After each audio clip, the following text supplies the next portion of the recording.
Assalamualaikum warahmatullahi wabarakatuh. Hai teman-teman, kita akan melanjutkan video yang kemarin ya. Sekarang akan membahas lukisan dan cara membatik. Nah, ini teman-teman bisa melihat ada berbagai macam lukisan di sini. Dan ternyata selain untuk pameran, lukisan ini juga diperjualbelikan loh. Dan teman-teman juga bisa belajar langsung atau kursus melukis di sini. Kelasnya dibuka setiap hari Selasa, Rabu, dan Kamis. Sedangkan untuk hari Jumat, Sabtu, dan Minggu itu untuk pengabdian di keraton untuk para abdi dalamnya. Dan setiap hari Senin dibuka open public atau edukasi seperti saat ini. Nama tempat ini adalah Koperasi Abdi Dalam Keraton atau Sekolah Membatik. Ini adalah lukisan Nyi Roro Kidul. Mitos konon katanya tidak boleh berenang atau mandi ke pantai Parangtritis saat memakai baju hijau. Dan kalau dipaksakan berenang, ini akan berbahaya. Atau teman-teman juga bisa hilang. Wallahu a'lam bishawab. Oke, sekarang kita mulai edukasi tentang cara membatik. Mari kita mulai. Dari awal sampai selesai proses batik, pengerjaannya dimulai dengan kain putih. Yang pertama, digambar dengan pensil atau disketsa terlebih dahulu. Tetapi ada beberapa lukisan yang tanpa sketsa atau ekspresionis. Seperti contohnya, skets itu setelah diberi lilin. Jadi ekspresionisnya kita membentuk kapal terlebih dahulu dengan kuas yang dimasukkan ke lilin. Lilinnya ini khusus batik atau disebut dengan malam. Ini kami boleh memegang lilin atau malam yang diaplikasikan ke kain. Terasa sekali lilinnya timbul saat dipegang. Malam fungsinya itu untuk mengcover warna, menutup warna yang kita inginkan. Nah, setelah kita cover seperti ini, baru kita mulai sketch dengan air atau motif ornamen seperti ini. Nah, nantinya garis hitam atau sketch desain pensil itu diikuti juga dengan lilin, ditambah ornamen. Nah, kalau untuk mengikuti ini karena kecil, nah kita menggunakan alatnya ini namanya canting. Canting. Ini dari kuningan atau tembaga biasanya kita bikin, dan ini bambu atau kayu. Diambil, nanti canting itu lilin itu kita panaskan, kita ambil melalui di sini, dan dia akan drop keluar dari bawah. Lilinnya lilin khusus ya berarti lilin ya? Malam. Nah, seperti ini. Apa? Celup, kalau sistem celup beda ya mas? Iya, ini sama. Nah, lilin ini fungsinya itu untuk mengcover warna saja, menutup bagian warna yang kita inginkan. Jadi yang mana yang dari kain putih yang sudah tercover lilin ini akan diinginkan tetap stay warna putih dari kain. Nah, setelah kita tutup lilin keseluruhan, kita batik dengan lilin malam ya, baru kain ini nanti kita celup ke warna. Jadi ini nanti kita masukkan warna ke semua, dari warna muda ke warna gelap bertahap. Kita ambil contoh seperti ini. Pada saat kita masukkan warna kuning, saat kita masuk warna kuning ini nanti total akan berubah kuning, kecuali yang tercover lilin. Jadi warna kuning itu hanya merubah bagian putih yang tidak tertutup lilin. Nah, setelah warna kuning itu kita jemur kering, kita tutup lagi bagian kuning yang diinginkan, tutup dengan lilin kembali. Jadi biar tetap ya warnanya. Betul. Misal kita menginginkan dengan motif kapal warna kuning ini, ya bagian sini kita tutup. Tutup lilin keseluruhan. Nah, setelah kita anggap cukup warna kuning itu yang kita inginkan cukup, baru kita masukkan warna yang kedua, orange, tutup lagi, masuk warna merah, semakin ke warna tua. Jadi bertahap. Panjang nanti prosesnya. Kali-kali. Panjang. Jadi sistemnya kayak biasanya sistem celup ya mas ya? Iya, sistem celup. Jadi Maksimal itu berapa warna misalkan, atau nggak ada batasan? Tergantung lah. Nah, nggak ada batas saya bilang. Kenapa? Karena di sini kita mengembangkan batik ini sebagai lukisan atau hiasan dinding. Jadi di mana batasan warna itu tidak ada. Beda dengan batik baju atau kain ya.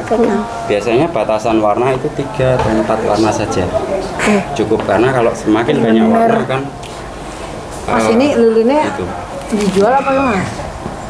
ada yang kita jual. Berapa kan? Itu 1 kilo itu 175 lilin khusus batik. Jadi tahapannya tadi warnanya dari yang tua ya? Dari yang muda Ke warna gelap tua. Warna gelap. Akan tetapi tidak memungkinkan bahwa kita balik dari tua ke muda.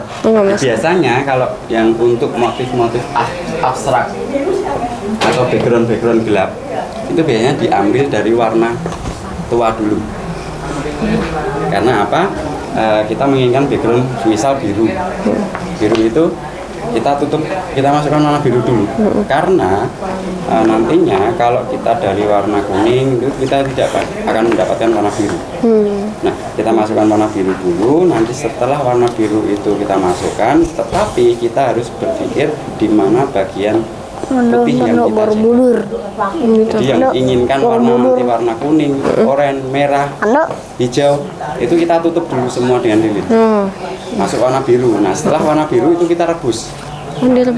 Direbus, lilin akan larut, hilang, dan warna biru itu tinggal, dan putih itu terbuka kembali. Ini nanti sama. Setelah 4, 5, 6 warna dan kami anggap cukup, karena ini pewarnaan dari muda, ya, 4, 5, 6 warna kami anggap cukup, nah kain ini kita rebus ya. Selama 2-3 jam lilin akan larut, hilang, dan hanya tinggal warna yang kita inginkan. Tinggal di nah, berarti dikeringin lagi ya Pak ya? Iya. Keringin. Setelah kering ya, batik itu setelah kering jadi tidak akan ada rasa atau terasa dari lilin itu lagi. Nah, ini pegang aja. Kanvas ya, oh ini bukan batik ini. Nih.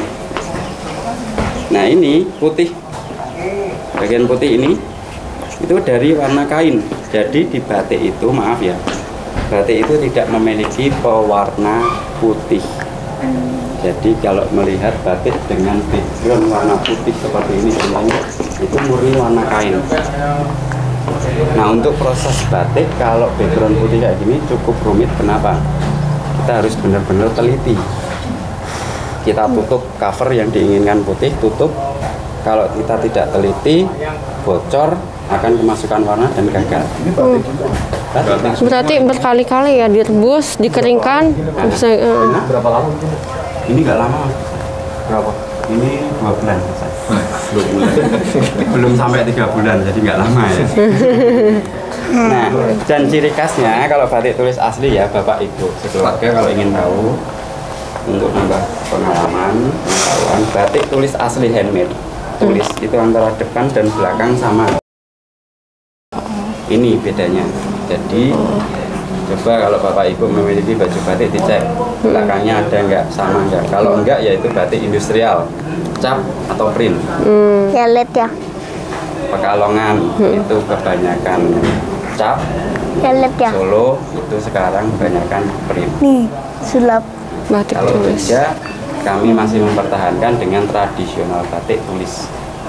Pando lihat. Nah, Pando lihat. tapi Pando lihat. sekarang Selam karena pando dengan selap. berkembangnya zaman industrial Ya, bunda. semakin banyak, kami tidak inginkan bahwa tradisional batik itu hilang. Dan makanya di sini para abdi dalam keraton ini mengembangkan batik itu bukan untuk hanya dikenakan seperti baju, kain, selendang, taplak meja, bukan, melainkan untuk hiasan diri. Berarti Mas abdi dalam ya? Nggih. Jadi pada intinya gini, bayar itu untuk sekedar mengganti material. Karena material kita sediakan semua dari kain, lilin, warna dan sebagainya. Itu untuk pengganti material saja, karena untuk sekolahnya kami mengajar kepada mereka itu free. Jadi pada intinya kami sangat bangga bahwa mereka menginginkan belajar belajar akan tradisi kami. Jadi gini, setelah Bapak betul beda dengan kanvas ya, maaf ya. Kalau kanvas lebih ribet atau riskan, dalam artian kalau kena basah, lembab, jamur, rusak. Nah, kalau batik, lukisan batik ini, semisal setelah Bapak Ibu bingkaikan tanpa kaca, Pandu, lihat Pandu, sulap. Pandu lihat sulap. Nih, lihat nih sulap nih. Dari bingkai cuci. Lihat nih. Om Pandu lihat. Biasa, mau dengan air hangat, air dingin. Oh iya, akuarium. Deterjen pun enggak masalah. Akuarium. Nggak luntur berarti ya? Ya kan, karena apa? Dari proses pengerjaan sendiri, batik ini melalui proses rebus minimal 3 kali perebusan. Jadi warna matang, istilahnya matang, dia terbungkus. Karena pada saat perebusan kita menggunakan beberapa obat, yang mana salah satunya adalah soda abu. Soda abu itu luar biasa.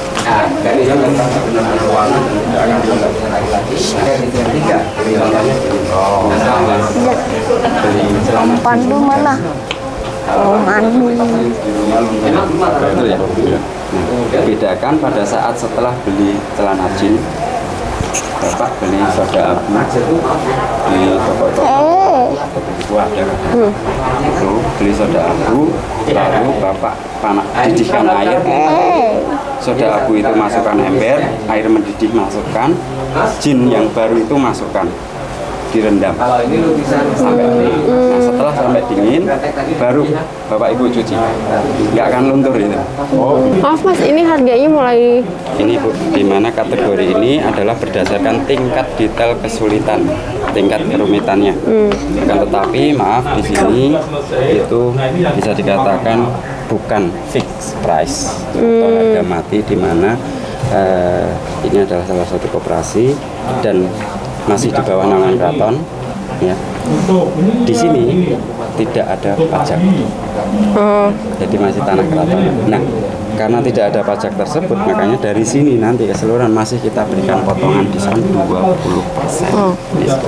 Ini hitungannya per kategori. Kesulitan betul Bapak. Nah, kita kreasi yang baru seperti ini Bapak Ibu. apa? Di batik Prada. Tahu Prada Mbak? Nggak tahu. Glitter Prada. Oh iya. Glitter Prada itu yang biasanya kalau orang Jawa untuk paes.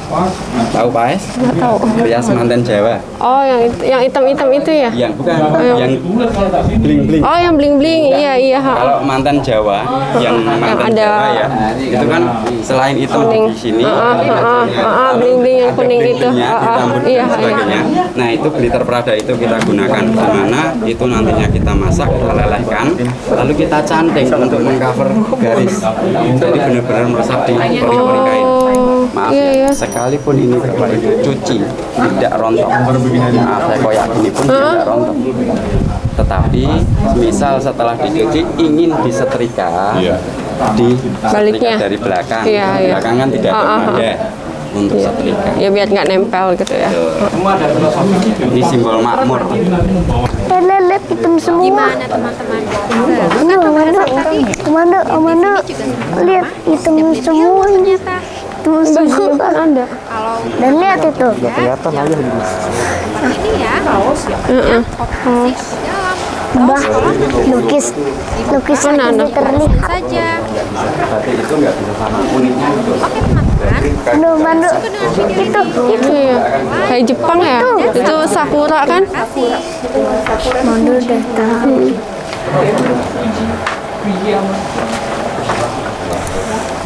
Ush. Ini sama ini pelukisnya sama.